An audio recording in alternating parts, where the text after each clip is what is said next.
ones and twos.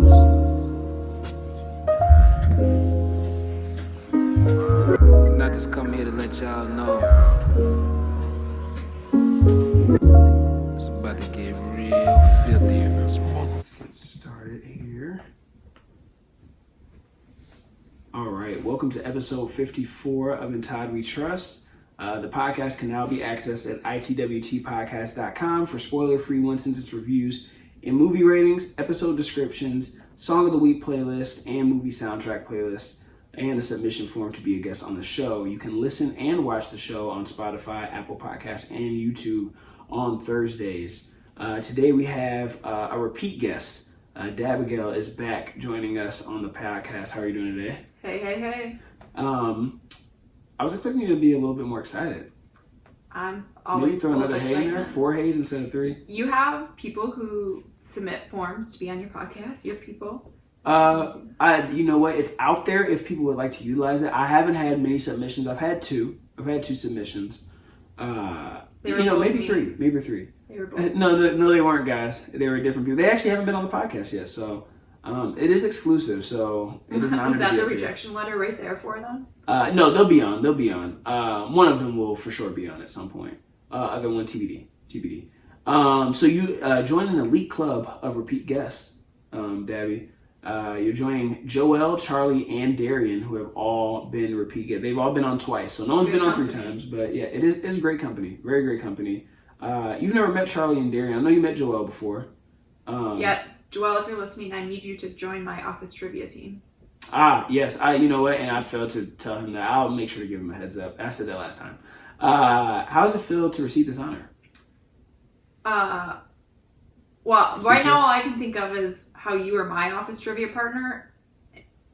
And Yes. it was the worst thing I've ever witnessed in my life. So I did warn her a little bit. So we did The Office, the TV show, trivia a couple weeks back. And I did warn her that although I love The Office and I love Steve Carell, everything he does, that I watched it when it was live and I watched it through one time. I've seen 7 episodes, obviously, multiple times as they've been reruns or watched on Netflix.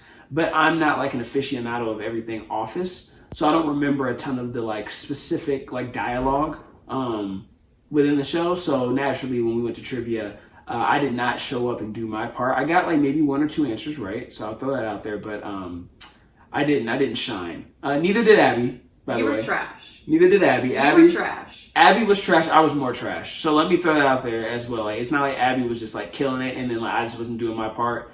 If Abby had 2 Abbies on her team, they would have still lost. So let's just throw that out there. Moving on. I asked you to come on this episode because you love working with children. I've always been interested to see you work with children. I've never seen you work with children before because you don't smile often. So I just want to know how that works with kids. Like, are they scared of you at first, and what happens? Kids appreciate authority. So something that you'll notice is children often favor their parents, of course, but then dad tends to win because I think they appreciate that someone isn't like squeaking in their face like they're a little puppy. I think they appreciate friendly but firm authorty. You they should trust get them on you. a poster and put in there in a kid's room. Kids appreciate authority. I think that sounds fun. So fun. Kids appreciate authority. I'm gonna get that on a shirt for you. With that being said, we need to get you caught up on Disney Plus. Do you have Disney Plus? Why would I pay for that? Oh my goodness. Okay, I will say this. You need to catch up on all the content you missed as a child. So everyone keeps talking about it, and so it's no secret that I have not seen 87% of Disney content, and Crazy. especially from me graduating from college. So when Disney Plus came around, I was like, I've been trying to find these. They're not on Netflix. This is a good opportunity. Everyone's like reliving their childhood, and I'm like, I am living it for the first time as I watch. You can fake it. and act like you're like. I'm gonna get to it. I'm gonna get to it. Please do. If you need my login, let me know. I'm willing to dish it out for a weekend for you to catch up. I appreciate that. Yeah, no problem. I don't just offer that up easily. So that's how seriously I feel about you getting in contact with your inner youth. So Also, all right, so I went to the theater this week. I feel like I'm always complaining about my theater experiences, and I'm not a complainer. Actually, that is the biggest lie that has ever exited your mouth. I don't like to think of myself as a complainer, but You need to look in the mirror, boy. But I probably do complain quite a bit. It's usually in jest, but sometimes there's things that just are unacceptable that can't like go. Literally everything that you look at and experience. There's just some things that I can't go without something being said about it. So anything anyway, I went to Imagine, right, and they have assigned seating, which I do love. But anyway, there was someone sitting in my seat. It was an old man, and he looked like he wasn't supposed to be in the theater. I won't say he looked like he might have been homeless, and I don't know why homelessness always comes up when I have a podcast with you.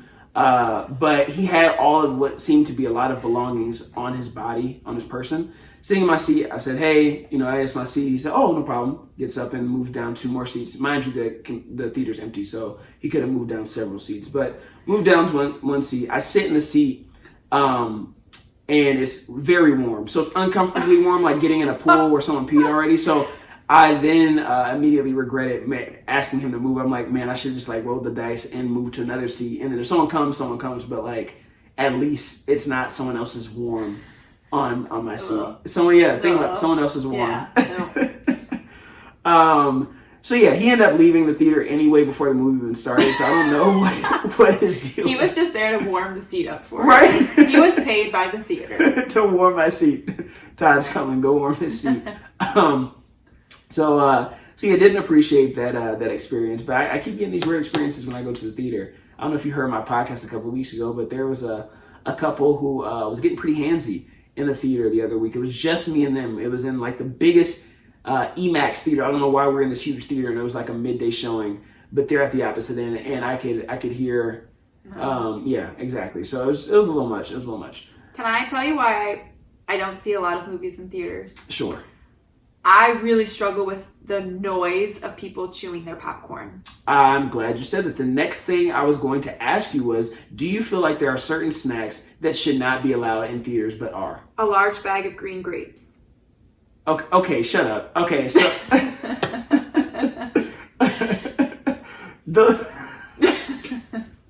I was quiet with my grapes. Todd, we went to see a scary movie, and Todd had 1 pound of green grapes in a Ziploc bag bulging from his pocket. And I'm pretty sure you finished them before the previews were over. It was like you were playing Chubby Bunny. I 100% finished them before the previews were. I can't control myself with snacks in general, but with grapes especially, I feel like you just can't stop. You eat one and then you just keep going. Grapes are expensive. Grapes are expensive. I actually have I have a ton of grapes in my refrigerator right now that I just had. I had one of them. So when I get grapes, extra backstory for people who didn't ask for my process on when I buy grapes. So I get grapes and then I put them in a pasta strainer, clean them off with the water, and then I take them off one by one and then put them in a separate. It just is easier. So then they're ready to go. They're ready to go. So, but then that makes them easier where you're just eating a ton. So this morning, for instance, I pull out the Tupperware that had all my grapes and just was sitting at that table, just killing them. And I was like, okay, I need to put these back in the refrigerator. Typically, I never put snacks in a container, to put snacks in containers so that you don't just eat them like a bag of chips. Yeah. What I do is I go stand in front of my refrigerator or my cabinet and eat it right there. I don't sit back down with it. I just eat it right there and then I come back down. Yeah. And in my mind, that prevents me from it helps me with portion control, but it doesn't. I just keep standing up you just stand there and for pausing a while. my TV. Right. So anyway, I think grapes are appropriate, but I do feel like loud snacks are just not. Why does the theater sell snacks that come in loud plastic wrappers? Well, the plastic wrappers, I don't care. I have a really hard time just listening to people chew in general. I was there with my aunt, my mom, and my dad, and they were just eating very buttery popcorn, and there wasn't a lot of other people in the theater, and I was like, guys, everyone wants to kill you right now because I can hear you all. For some reason, people have a hard time placing the popcorn in their mouth and waiting for their lips to close before they start crunching down on it.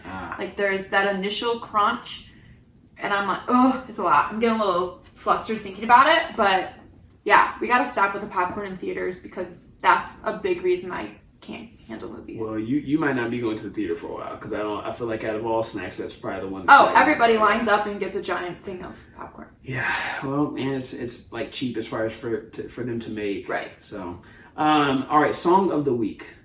What's your song of the week? You have to look it up. Yeah, I do. Come on, it should be off the top of your dome. Well, okay, so I was gonna say You don't listen to a ton of music, do you? I listen to music all the time, all day. Unless a lot of different music, I should say. I listen to like a lot I could see you being like, oh, I've had the same playlist since like 06, like it's bomb. Yeah, that's probably not wrong because I listen to a lot of worship music. So like Bethel, Hillsong, Dante Bo, Stephanie, all of those people who come out with like really with music very frequently. Right. But Adore You by Harry Styles was my song of the week because I adore him. Got it. Okay, so that's your worship song of the week. I listen to a while of worship. With that being said, my song of the week is "Adore You" by Harry Styles. Okay, got it. How many times have you seen him in concert? One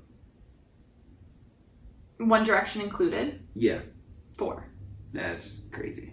He hasn't put out enough content to warrant that amount of visits to his concert. Hey Todd. I like Harry Styles too. You listen to trash little girl music? No, I don't. Okay, name one trash little girl artist or song I listen to. Okay, no, actually, because I said it and then I challenged you and then immediately I thought of one. And no, I listen to great music. My song of the week is Solita by Kali Uchis. I love her. I saw her live in Royal Oak last year, which was dope. This is a jam that I can like bust out some moves to. If I can dance to it, then it's already like high on the list. By the way, my top 100 songs of the year playlist is out. If you want that link, let me know. All heat. No, but you won't like every song, but I guarantee that if you're a human being with ears, you're going to like a handful of the songs that are on the playlist and save them. You might discover something you hadn't heard before. So you're welcome. Have you listened to my 100? Well, since I'm not a 14-year-old girl, I didn't like a lot of them. Abby is referring to the fact that I love pop music, which I think is completely fine. I own that, and some of the pop artists happen to be catering more towards teenage girls, maybe like Carly Rae Jepsen is who you're referring to, and Carly Rae had an amazing album this year. I'm not a Carly Rae Jepsen fan. She's had a couple albums prior that I did not even bother to listen to because the singles were horrible. This album, for whatever reason, it's fire. I have to give it to her. So check it out. Don't knock it till you try it, and listen to the entire playlist. Anyway, going to random rapid fire. I don't think random rapid fire was a thing last time you were on the podcast. No, this is new. Yeah, we've added this. I'm about to start sweating. All right. Don't sweat. This is a nice couch. Going with our first question. You ready? I was born ready. Cardigan or sweater? Well, look at me. Yeah, Abby showed up in a... I don't know what that is. Are we going to talk about it, or should we wait till we get to the movie? We'll wait till we get to the movie. But cardigan. Yeah, cardigan. All right, we're going with cardigan. If you had a TV show, what would it be about? Poop. Wow, that was quick and unexpected. What would the show be called? Actually, I don't even want to know that now that I know what the show is about. See, what you got? Probably just poop. I don't think that's out there yet. Okay. Catchy. Just poop. All right, got it. Straight to the point. Have you ever been on TV before? On the news. For? Sports. What sport? Volleyball. Oh, nice. Someone hit you in the head with a volleyball? No. I probably hit myself in the head with it. Actually, shout out Sammy. Sorry I'm putting you on blast here. Also shout out Sammy. Sammy just got married. My friend from college. She was on All My Iron volleyball team. She was definitely the best. Kim was the best, and then Kim transferred, and then Sammy then took her reins as being the best player on our volleyball team. And just to give you a barometer of how good our volleyball team is, she was our best, and she had to leave the back half of the year because she got a concussion because someone spiked the ball in her head. So I actually I actually sent her a video about that earlier this year. So shout out to Sammy, congrats on your wedding. But that's what I just thought of. Anyway, what did I just ask you? TV. Have you ever gotten into a fight? Yes. Yes. Probably just poop. I don't think that's out there yet. Okay. Just poop. All right, got it. Straight to the point. Have you ever been on TV before? Yes. With who? Do you want to share the details? Well... Did you win? Did you win? That's the biggest thing. Did you win? Well, you lost. It was a sports game, and it was stopped before there could be a winner. So you lost. That's what that means. What was the next question? Who is your favorite puppet to talk to when you're dealing with your feelings? Daniel. I do love Daniel the Tiger. Go-to slushy flavor. Sugar is cancer. I honestly don't. If you had to rewatch the same movie for the rest of your life, what would it be? Marley and Me. All right. No judgment in that. Also, yeah, I'm sorry. I let my laughter come out. I meant to keep that in my head. Going into the movie here. Yes. We are reviewing A Beautiful Day in the Neighborhood. IMDb description for the movie, based on the true story of a real-life friendship between Fred Rogers and journalist Tom Junod. I don't know if I'm saying that right. Junod, whatever. Junod. Anyway, release date 22nd of November. Notable cast: Tom Hanks, Matthew Rhys, and Chris Cooper. Director for the movie, Marielle Heller, who also did Can You Ever Forgive Me? She's done a couple episodes of Casual, which is a show on Hulu. I am a fan of that show. And The Diary of a Teenage Girl.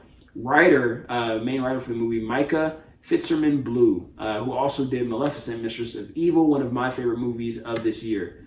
Runtime for the movie was 1 hour and 49 minutes. So, going into the movie, what were your thoughts prior to actually going and seeing it? Like, what were you expecting? What were you thinking? Well, when I saw the trailer, I immediately knew this would be a movie that I would go see. Okay. Within a couple days of it coming out. Got it. Okay, nice. That's it. And I knew it was going to put me in my feels. All right. That's accurate.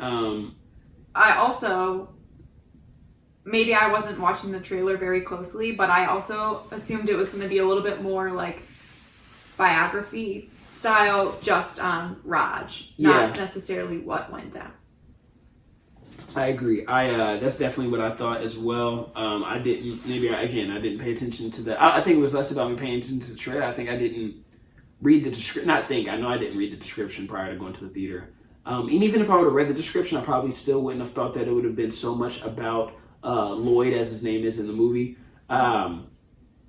Which it's kind of odd they changed his name in the movie if they still provided us with what the actual reporter's name was. Yeah. But you think like, oh, they're just trying to keep it anonymous, but like, no, we know who the guy, what it's about. But anyway, going into it, I was really excited because as some people may know, I've mentioned on the podcast before, if you just know me personally, that I'm a huge Mr. Rogers fan.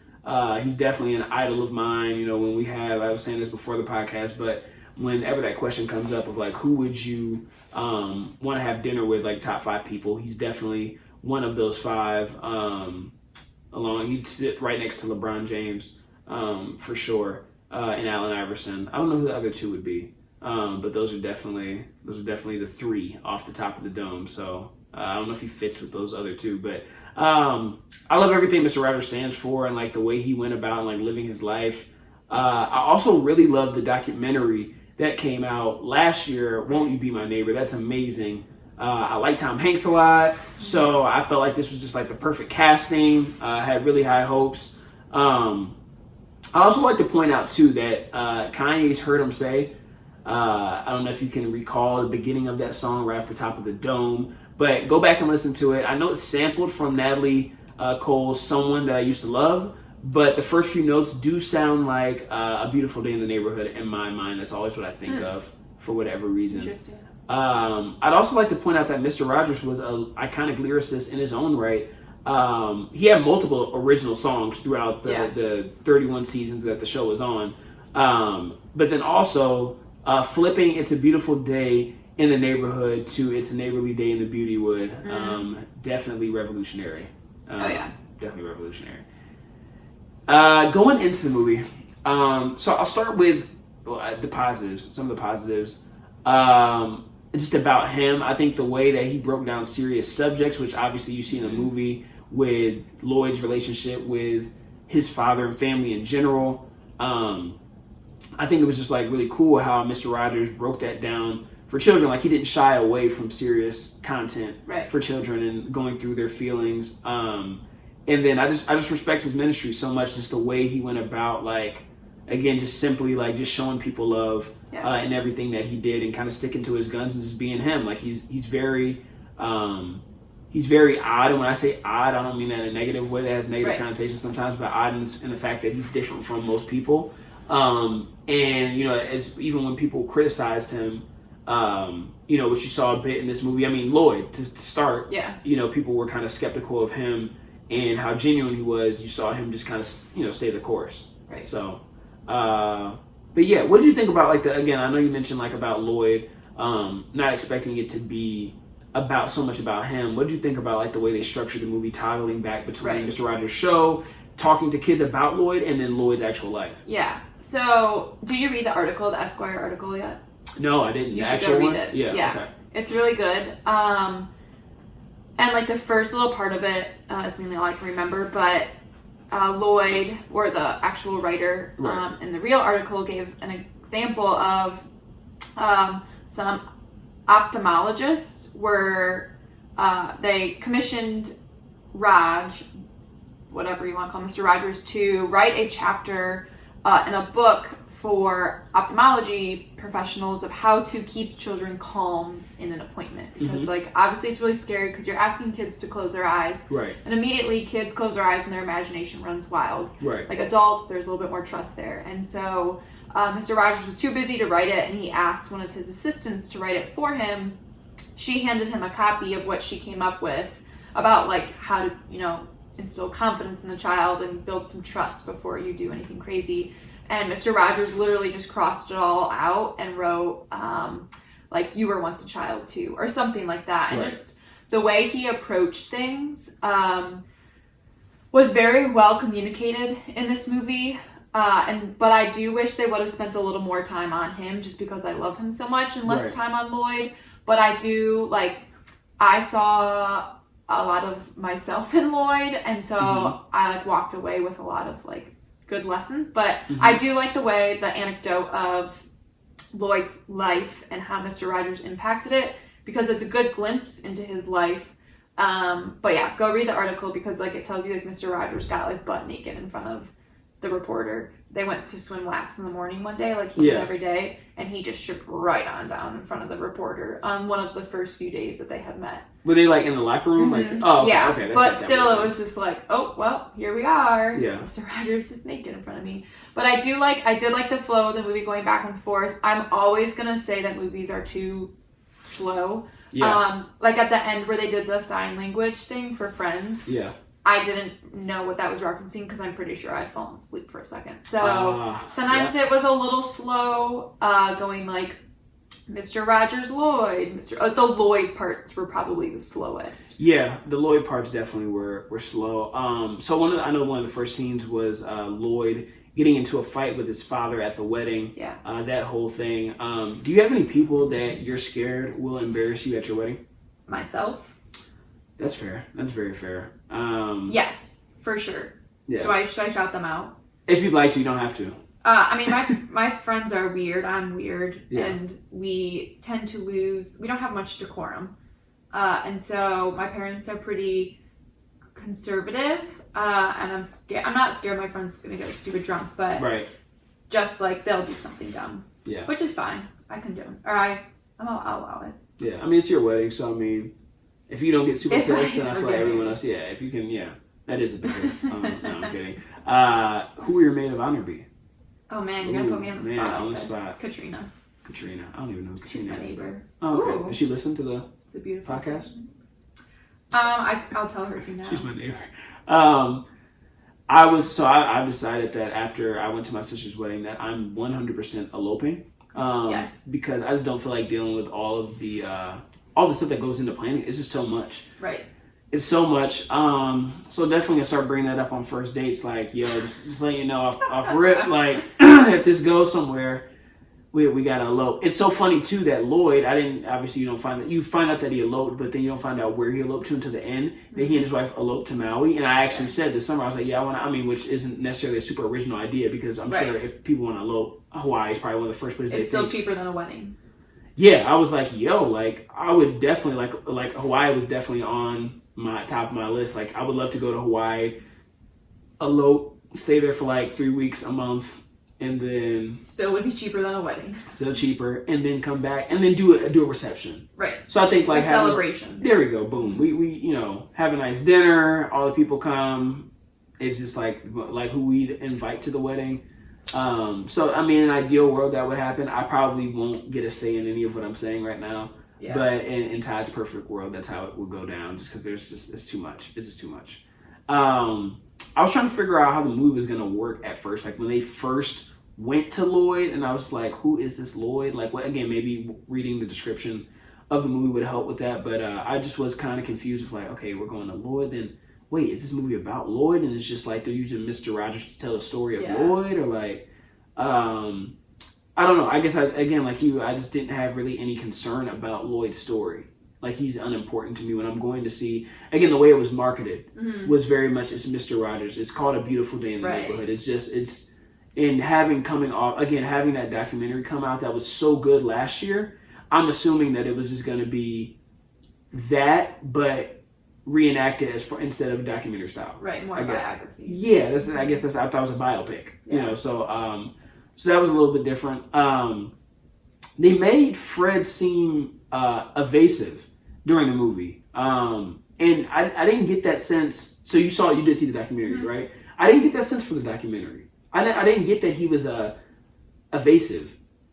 Yeah. So I read that Tom Hanks like really, really studied obviously him very well, but he like met with people very close to Raj and like his family to learn his demeanor and how he treated people. But you also have to remember that because this is for film and not necessarily a documentary, right? They're gonna twist it and change it, right? To fit their script. And I didn't like that. Like I didn't like that part of it, that they made it seem like, I mean, somewhat evasive, but then like at times almost simple, or like maybe just like I don't know, like I mean, bland. Just very bland. And I never, as I don't know, as plain as Mr. Rogers was, as far as like he wasn't very eccentric, or again he's wearing a cardigan or a sweater every day, very similar attire each day. What would he wear?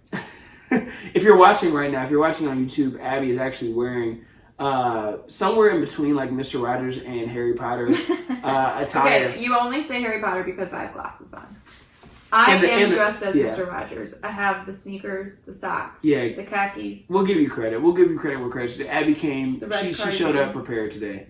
So I do appreciate the dedication to the podcast. It is your second time, so you should be a pro by now. So I do appreciate the dedication to your. What did you review? Oh, Wreck-It Ralph the first time. Yeah. And you didn't come in overalls like Ralph, so. No, but I have emotional connections to Mr. Rogers. That's true. As we all. But yeah, they made him seem kind of simple, and I didn't like that. I'm not, again, like I said, I'm not, like we keep saying, I wasn't a fan of it was just so much Lloyd. It was so much Lloyd, and he wasn't interesting enough. Like, I think if Lloyd had a more interesting backstory, I don't know if it was his acting or the people around him, like, his story wasn't engaging. Yeah. Enough. Like, I mean, and he had some stuff going on. Like, it wasn't just like, oh, he didn't really have anything going on. Like, no, he was definitely struggling, but it just wasn't interesting enough. Maybe once it got more towards the end, I was a little more invested in him. But like when we got to meet his family members outside of the wedding, but like the whole dad thing. I don't want to spoil it. We spoiled it. The dad like dying. Then I was like a little bit more emotionally connected to him and wasn't as bored with his life. But the like scenes leading up to all of that, where he's just like walking around the city furious, I'm like, okay, speed it up. Yeah, it was slow at points, man. It was really slow. So with Lloyd and just his personality, and again, he is really the main character in this movie. Yeah. He is the protagonist of this movie. It's really not Mr. Rogers. I feel like some writers have like a superiority complex. Or just kind of come off they are condescending. And I don't know what it is with writers, like in real life. If it's just like, I feel like as though they feel like because they're very articulate, or they can like express what they're thinking better than other people, they think that they're smarter than other people. And I don't think that's necessarily an accurate judge of intelligence. Like, I think there's some people who are very intelligent but just aren't that articulate. Like, they just have a hard time communicating their thoughts. So I also think he was like a very typical New Yorker. Right, yeah. Writing in a competitive industry, and he just had hot negative takes on everything. Yeah. In order to stir the pot. Right. And it made him well known, but like as you see in the movie, it made like no one wanted to be interviewed by him because he was just going to shred them. Right. Where Mr. Rogers tries to see the good in everybody and gladly accepted the opportunity to figure out why Lloyd was the way that he was. And he found that for him. Right. Yeah. No, that was really cool. Again, just seeing how amazing Mr. Rogers was, which again, this film did do a good job of, again, still keeping his legacy going the way it is, and just, so, you know, they didn't mess up on that end. It is tough to have someone act out or impersonate an iconic figure like Mr. Rogers, because not only is he so well known, but he was also a TV figure. So we have a lot of content seeing how he was, and his mannerisms are so specific. Yeah. So specific that it's really hard to get someone to act that out. So that's a tough feat to take on, again, even for Tom Hanks, who's one of the best actors, you know, he's not in our generation, but one of the best actors, period. Yeah. And someone who I felt like was just like the perfect, like, I don't know who else I would have said to cast him, to be honest with you. I don't know enough actors to to make suggestions. Hugh Jackman isn't. No, that would have been what? Hugh Jackman as Mr. Rogers. Could you imagine? I don't even know who that is. Oh my god. Greatest Showman. Yeah, yes, but like out of all his roles, Greatest Showman. All right, continue. I do know that like Lloyd, there were moments where I was like, if I was Lloyd, I'd be pissed at Mr. Rogers. Like when Mr. Rogers was talking to him with the puppets. Pissed at him. Oh yeah, no, that's what I'm saying. Like I empathize with Lloyd at times. Like, oh, you know what? I'd be like, because at first I'm like, okay, Lloyd's just like very pessimistic and just like he's just a hater. And then there was times. What'd you say? He held it back at first. Yeah, exactly. At points I was like, all right, like I would have been pissed too if I was Lloyd. But yeah, when Mr. Rogers was like, here, you want to like meet the puppets? Like I would have been like, if you don't get these puppets out of my face, I'd have been hot. Especially if it's just like me and him in this apartment. Like he's like, put him away. Yeah, I'd have been pissed off. Todd, do you have a stuffed animal from your childhood? I don't. I thought about that in the theater. I don't. I mean, it's a very Todd thing that I would have had, but I never really had a stuffed animal that I was attached to. It just wasn't my deal. I had a blanket. Really? You had a blankie? Did you call it? Still have it. Oh, why? Its name is Scruffy's. Oh man, you would. Actually, you know, I say you would. I just said that just to diss you. But to be honest with you, I would not have guessed you to have something like that because, again, just cold. I don't know if you'd. I can't see you like having a blanket. I could see you being like calling another kid stupid for having a blanket. Not wrong. But yeah, no, I never had like anything like that. I didn't have any like, or I never had an imaginary friend. That was never my deal. I talk to myself a lot, which I still do. Yeah, I can see that. Yeah, I think out loud a lot. It's more thinking out loud, and then like it's not like I'm like saying something, I'm responding to myself. Yeah, because that's just crazy. But I will think out loud a ton. So I did do that as a kid, which would be odd. I'd be like, Todd, what are you doing? Be like, oh, like I'm just thinking, processing through information. Yeah. What else? If his wife was annoying, Lloyd's wife, was it just me? Who was that? As an actress? Yeah. I don't know her name right off, but she is from other things. Familiar. Yeah, she's from other things.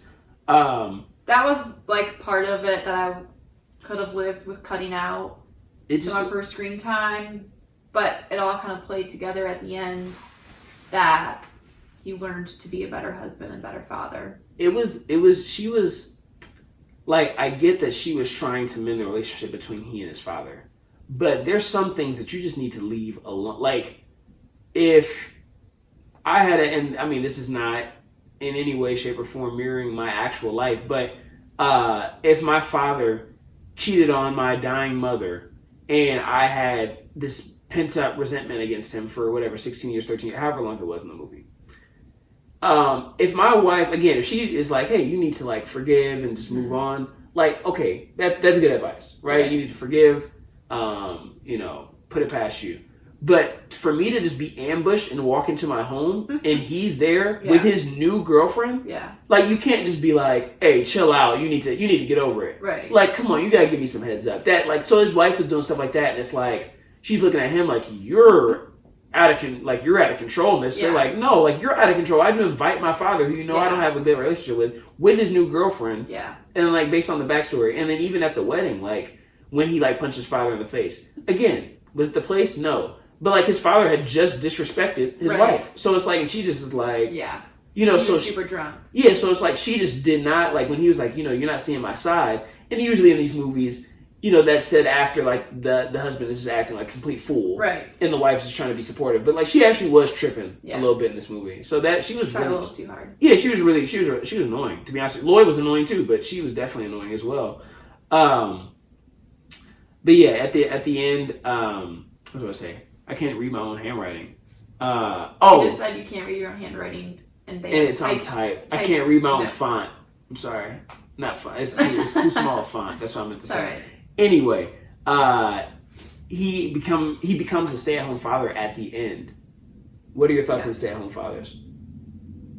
I asked this, huh? Do your thing. Okay, I asked this because I was having this conversation with my grandmother, who is like totally not. We were watching a talk show, and they had stay-at-home fathers on there talking about their experience as stay-at-home fathers. Now, these specific stay-at-home fathers on this show seem like bums, but in general, I've said. I would love to be a stay-at-home father, meaning I would love to, like, start a business, get it going, and then be at a point where, like, I don't have to go in every day to the business, and then I'm still working from, like, I have a home office, and then I go and check in on it, periodically, whether it's through the week or throughout the month, whatever the case may be, but that I can work from a home office. Yeah. That's my version of working from home, not I just quit my job and I'm just chilling at home. Which, again, if that's your deal, then no judgment, but that's not what I'm looking to do. But yeah, I just wanted to get your take on that. My grandmother was not with it at all, like, on any fronts. Most people of that generation probably aren't. Yeah. I'm all for it if that's what works for your family. If that had to be my situation, I would be okay with it. Right. But I think you have to find you have to make sure, even though it's their dad, you have to have the personality for it. It takes a lot of patience to stay at home all day with children. They can get very annoying. Right. And sometimes moms have that nurturing touch that dads don't naturally that's the have. other thing, too. When I say stay-at-home father, I mean stay at home, like, take the kids to school once they're at that age. Like, I can't be stay-at-home as, like, an infant. Like, I can't do that. Not around the clock. Like, I get too nervous that, like, I'm going to, like... I don't like holding babies until they're, like, almost a year because I feel like, am I holding its neck right? Like, that'll change as soon as you have a baby. Probably. I hope so. Right. I hope. I want to hold my child more. Some dads don't. They're very hands-off. Yeah. Because they're like, I don't know what to do with that, but a good dad would try. Yeah, I'd have to figure it out. I can't just be like, I'm not holding my child till a year. They're there. That's when you get to meet your dad. Like, no, that's not. That can't happen. But... what are some of the things that you learned from the way that Mr. Rogers not only conducted himself, but the steps he took to even conduct himself in that way? Because no person is just naturally like that, and they were very open about that. Yeah, no, I think Mr. Rogers, even from, like I said, from this movie and also in the documentary, just talking about, again, Mr. Rogers was not perfect, and in the documentary you see his family talking about him there as well. I think it's cool that Mr. Rogers just reiterating that, like, that's a daily practice. Like, it's not just like you wake up and it's like, I'm always friendly and I never get mad and I never, like, no, it's just like you have to continually, like, for him, whether it's like praying or just like stress relievers. His thing was swimming. Yeah. He swam a lot. He played the piano. Yeah. So I don't think that has to necessarily be that for everyone, but I know for me, like, running is definitely one of mine. Like, when it's like, all right, I just need to, like, throw a good playlist on and run. Like, that just feels good. And it could be at all times of night or during the day. So I think it is important to have that and then to have daily practices of just, like, and being intentional about your actions. Like, if you're not being intentional about treating people with kindness, no matter the situation, like, even if people are pressing your buttons, then you are going to react back. Right. Like, if you just let it just happen by chance. Human nature. Yeah, it's human nature. But so you have to be so intentional and so disciplined. So I do respect Mr. Rogers and anyone who's just very disciplined and you believe something and you stick to it. And again, you're not perfect, so it's not going to be 100 for 100, but, like, you are intentional every day when you wake up. Okay, like, this is my purpose for the day, and I'm going to try to stick to this as closely as possible. So yeah, I think something they probably kind of shied away from to be, like, PC was he was a ordained minister. He was a spiritual person, and I think that, and we can relate to this, is like, you have a piece about you that not a lot of people understand. Right. And like one of our purpose, like here on earth, is to like share love with others. And if you're an angry, negative, right. if you're quick to anger, quick to snap on someone, and not like quick to listen and slow to speak, like you're not going to get along well with others. Right. Period. And it's not good to quarrel. People are so quick to like fight. And Mr. Rogers was just so quick to listen and make things peaceful. One of the big things I took away from him, and I'm so bad at this, I hate it, is asking other people how about their feelings. Like making people talk about their feelings, because I don't like to talk about mine. Right. And so I think first he got in touch with his feelings during his like quiet time, but then like he was able to naturally pull feelings out of other people without being, well, no, he was pretty pressing about it, but I just think the way that he was so gentle, and I think that that's something that I need to work on. I'm like, I can be kind of I don't want to say aggressive, but blunt sometimes, and I don't think I'm hard personality. What? Very hard. Just Yeah. There's not a lot of fluff to me, No. say, other than in my stomach area. And in your But he was so gentle, and he just was so like caring about other people and what they were feeling. Like the little restaurant thing where like the minute where everyone just paused, I was like, that was awkward. Oh, I loved that. You did? That felt very awkward. I was like, what's happening here? But yeah, no, I feel you. I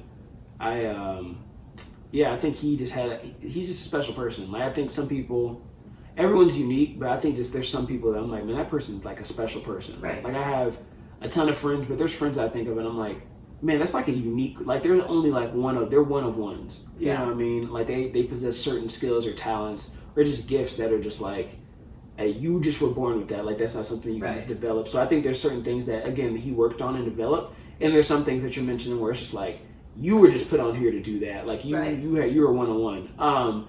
One thing that I did not, probably the only thing that I do not like about Mr. Rogers, I didn't realize he was a vegetarian. I don't know if they added that into this movie for that, but yeah. So I was very appalled to hear that.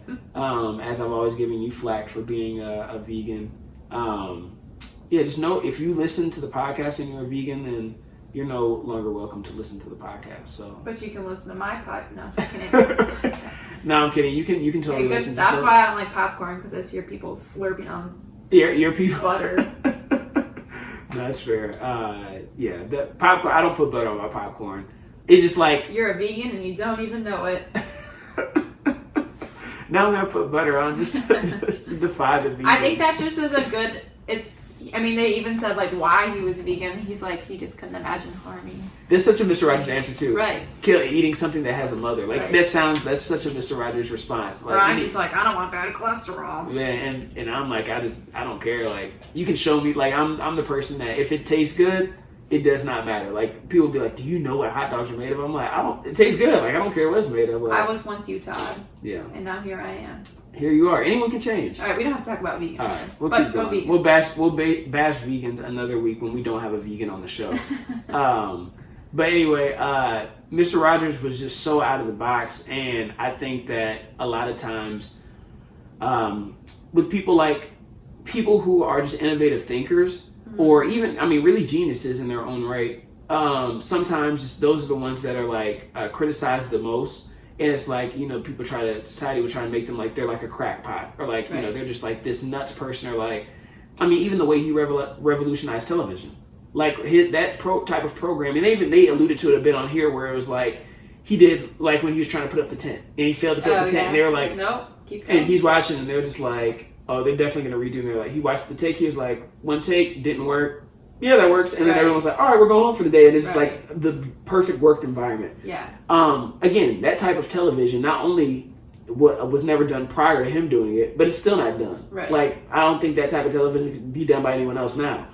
Children's television is so overstimulating. I don't know if you ever babysit a lot. And like Doc McStuffins, it's just so much in terms of like visuals, but the content is so like passive. So he took things head on where like some little kids see shows like if you're sad, just be happy. Where he's like, hey, if your parents are getting divorced, right, it's okay yeah. to be like. He just took it head on, and I think that was really important because kids go through specific things, like like large amounts of kids go through like divorce, very normal, getting bullied, things like that. I also like when I was a kid and watched the show, I loved the educational aspect of like how is a magazine made and like going and seeing different things, or like going and watching a musical performance of like what they did in the movie. So I like the educational aspect of it. Yeah. I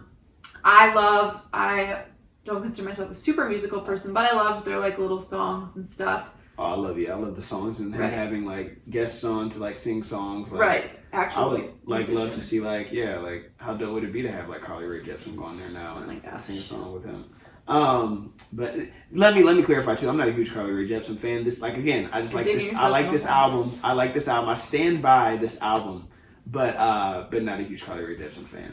Anyway, I think it's crazy too, just how great of a person he was and how people thought he was disingenuous just because of how friendly he was. Yeah. Like that just goes to show you like how messed up the world is. Like, oh, this guy has to have like an ulterior motive because like no one's just this nice, or like, oh, what is he really like, or like that's just a character. Like he even said that, like Lloyd said that at one point, like, okay, yeah, there's Mr. Rogers the character, but like who's really Mr. Rogers? And it's like, you know, that's just who he is. So yeah, that I thought that was just like crazy to show like just how someone that great could just be ridiculed for really no reason. Is Mr. Rogers the last like real hero? Like I feel like all like the heroes, like all your heroes end up getting ruined because of like scandal. You find out like, oh yeah, they were like they've been doing like this horrible thing for like the last 20 years. Like the Blue's Clues guy. Yeah, what was his deal again? I think child. Of course. Issues. Yeah. Yeah. Yeah. It's always something. Like it's no, there's no like. Is he the last hero? Like I feel like he might be the last or the only. I won't say last. Yeah, like, well, the Wiggles I think are still okay. I don't think they. I mean, they weren't iconic enough to be like. I they mean, like tour. People go crazy for them. I mean, like Mr. Rogers level. Like no, I don't think so. Yeah, like, and I don't think there ever can be in this day and age. I don't know if it'll be possible for a male to fill that role. Yeah. Again. Yeah. Wait. What do you mean by that? I think it will always be more like. It will be a female that pushes that role. Oh, yeah, I think typically, yeah. Oh, I thought you meant I think it could be. Just to play it safe. Yeah. Yeah, I mean, to be honest with you, like, I know, like, I would love to do a lot of things that, like, revolve around helping children. Yeah. Or, like, underprivileged children specifically. But I think you just have to be careful in terms of just, like there's just different protocols you need to take because there's so much about, like, child abuse and just not ever being in a situation where someone could accuse you of something that doesn't. So again, like, and just taking, again, precaution.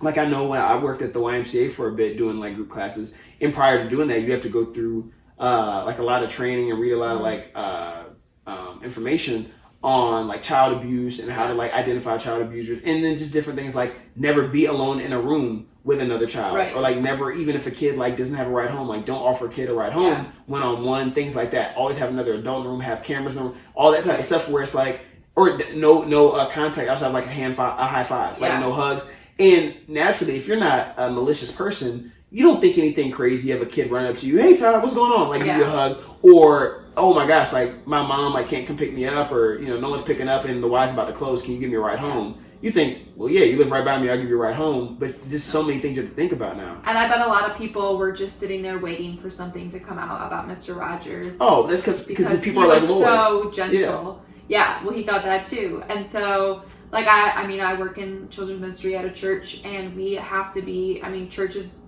are notorious for sexual abuse and stuff like that. It's really sad. It should be the last place that happens, but we go through, every little volunteer that works with kids goes through how to identify sexual abuse. Like there's no lap sitting, there's no men taking kids to the bathroom. Like there's so many things in place to protect not only the kids but also the adults. Yeah, I mean on both ends, and I think it's just so. I mean, obviously the kids is the most important thing, protecting the kids, but then again, protecting the adults, making sure that it's like, okay, if you have these things in place, there's nothing that can happen, and there's also nothing that you can be accused of.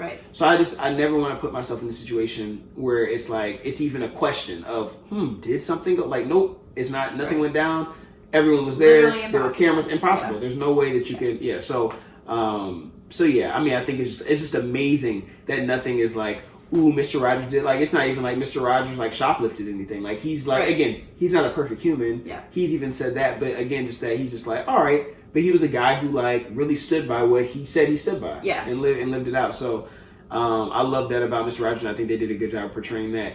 At the end, you said you cried at the end. Oh, I What cried part a did you few cry? times. Oh, you cried a few times. I don't know if I just didn't get emotionally attached to this movie. I've almost cried in the document. The documentary I watched I used to travel a ton for work. Mm-hmm. All of 2018, every time I got on a Delta flight, I watched the documentary. And I would be in that seat like, man, this is so emotional. I was a little bit in my feels that week just because I was spending time with family, my grandma who's old. Yeah. And like she wiped out that day, that morning. And I was just a little triggered by all that. But I think some of it too was like my childhood. It was like coming, as the movie was ending, it was like my childhood coming to a close. Yeah. That's also how I felt with Toy Story 4 as the end of that came. Yeah, that was like, rough. That was a rough this one. is it. I wanted to go see it again in theaters, but I couldn't do it. Yeah. Did we see that together? No. I No. went by myself. But another reason that I cried was just because it's someone who, like Lloyd, started to feel things. Right. I think you can also agree with this. Like, I'm not a big feelings person, and so when I like get sad, I really try to compress it. I'm like, no, I'm not, and then all of a sudden there's like boom. No. And so I think he had that too of like, I don't have feelings, and it takes something like pretty tragic for him to be like, wait a minute, I'm sad. Right. And I think that's kind of why I was like, oh, I'm not gonna cry, and then like boom. But I didn't like sob like I did in My Sister's Keeper, but yeah. And then I think just so like I struggle with death is hard for me. I know like for when some people die, it's happy because they're going to heaven, but like it's still sad that like someone's gonna be gone. For sure. And to see like a bunch of people grieving, it's always like, oh, it's bad for them. Yeah. But when he showed up with a pie, I was like, kill me. Yeah. That was when he showed when Mr. Rogers, that was that point on for the movie was very emotional. Can I give another glimpse into like one small thing that like really summed up Mr. Absolutely, Rogers' life? So the piano thing. Yeah. Like playing the piano is a skill that you have to practice regularly and consistently. And so he was very good at playing the piano. But then like all people, sometimes we lose our cool, and Lloyd was like, what do you do when you get mad? And he's like, sometimes you just gotta go the very low notes on the piano and just slam it. Right. Just like slam the keyboard, and then that like final scene where he's just like playing the piano, it's like this beautiful song.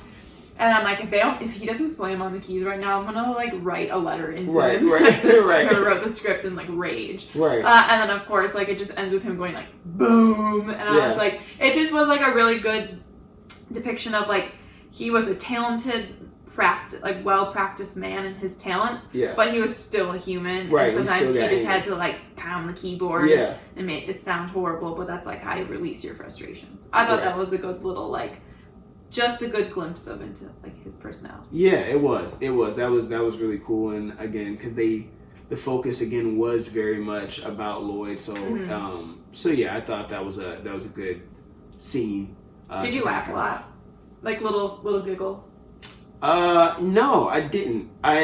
So my final thoughts on the movie. I guess like dancing around it. So I was disappointed in the movie. I was really disappointed. I didn't like it. I'm not gonna lie to you. I went back and forth. The whole time I was like, because I wanted to like it so bad because I love Mr. Rogers, but it just was like it was kind of disappointing because I guess I just wanted to see Mr. Rogers. Like I didn't. And as I was watching, I was like, okay, this can't top the documentary. Like we're just actually seeing him.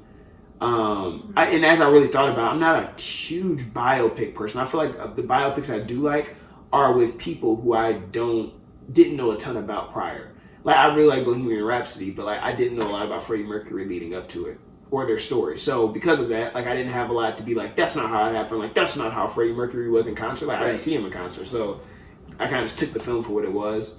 I'm gonna agree with you a little bit in that I was a little bit disappointed in that he's just such an idol for me. I wanted it to be all about him. Right. So say if that was about someone that wasn't like a hero or even just like a very well-known person, if that was just a person and this was a script of a movie that, oh, there's this guy who does a children's program and he turns this, grouch into a softie. Right. It would be like, oh, what a good movie. But because I was just had very high expectations for this to be like a follow around of him, Right. I was expecting a little bit more about his relationship with his wife, with his son, and you know, Yeah. being in the hospital, like his relationship with his kids. Right. I was like, oh, I didn't get any of that, other than like a little bit.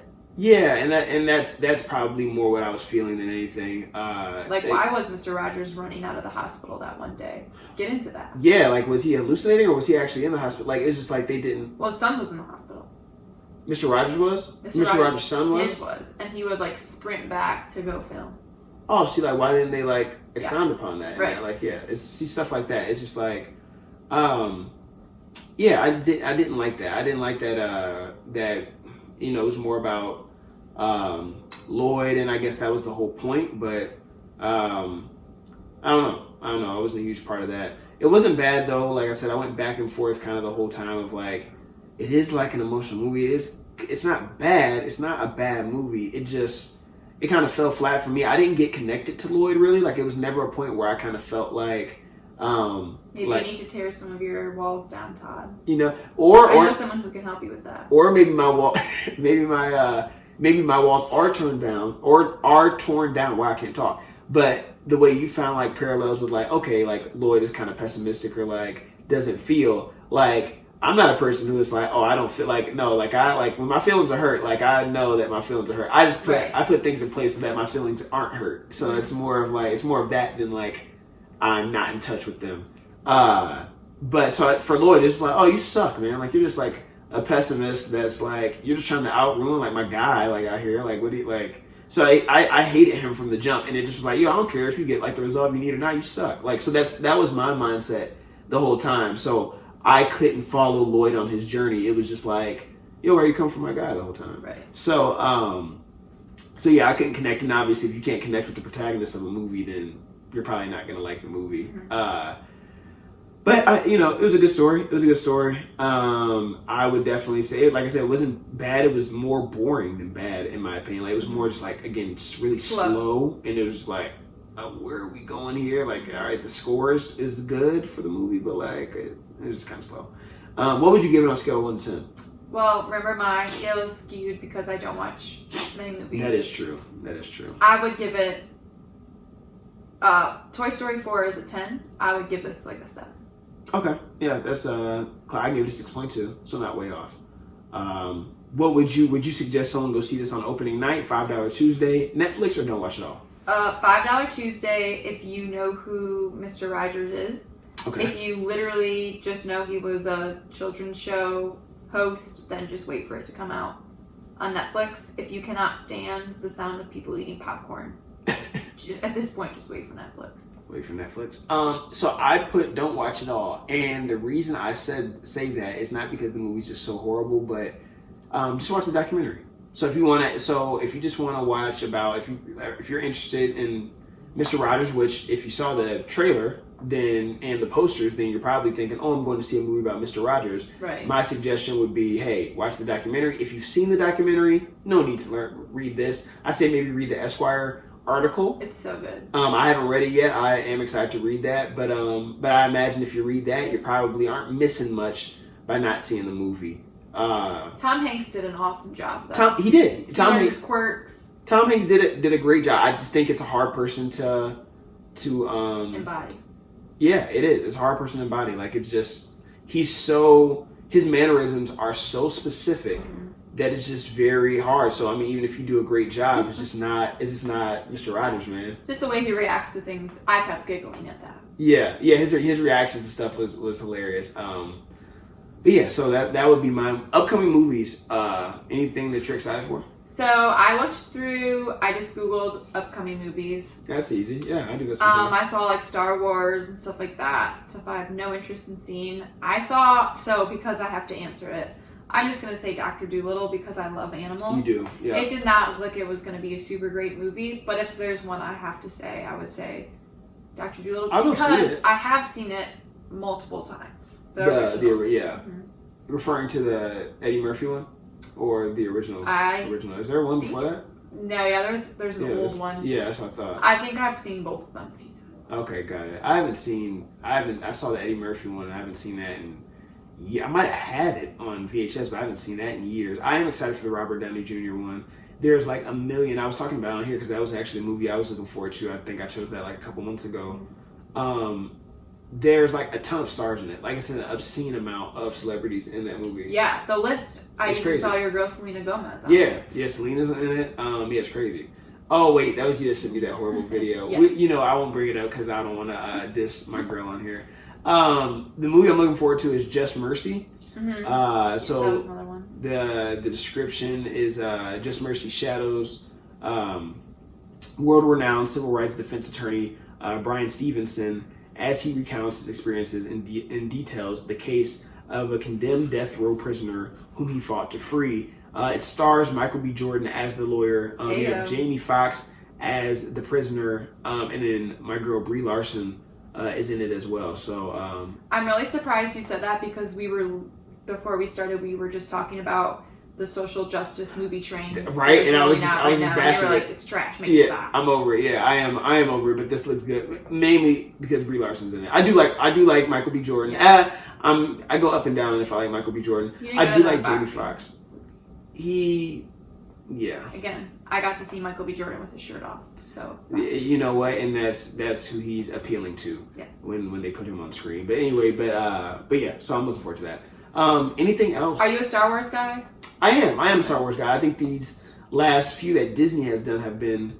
Can we make it stop? Awful, but, is it ever gonna end? This is supposedly the last one, Okay. but I'm sure if Disney gets hungry, they'll reprise it. You know what? And what's funny is I sit and diss Disney, but I love Disney. I just hate what they've done with Star Wars, and I kind of hate sometimes what they do with Marvel. It's just like the same thing over and over again. But one more question for you. Absolutely. Favorite Christmas movie? Polar Express, easy. Polar Express is one of my favorite movies of all time. I am a firm believer in Santa Claus and will argue it down with anyone. My family jokes with me all the time about it, but yeah. So I love Polar Express. Is the concept of just believe, man. Like your belief should be that of a child, and Santa Claus is real if you believe. So that is all I have. Did you have anything else? No? That's it. All right. Well, thank you for dressing up as Mr. Rogers and coming prepared and making your second appearance on the podcast. Thank you all for listening. Until next week, peace.